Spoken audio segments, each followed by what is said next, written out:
Nossa. Que isso.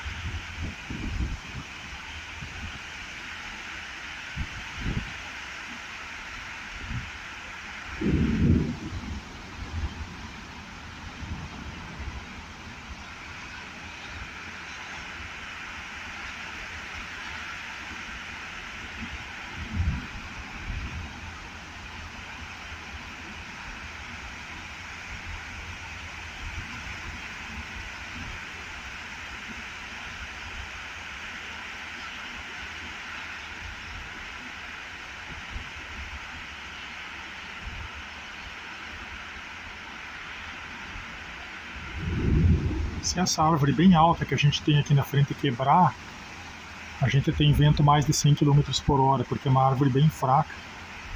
É um esquizolobe, um paraíba, um pau paraíba, ele não aguenta. Por enquanto ele está firme aí, o que significa que os ventos devem estar abaixo de 100 por hora ainda.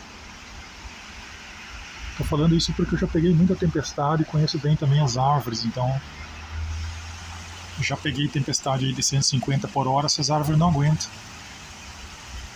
Santa Maria 2002, Santa Maria 2003, deu vento de 141 km por hora, a árvore simplesmente não aguentou. Quebra que nem palito de fósforo, uma árvore dessa aí.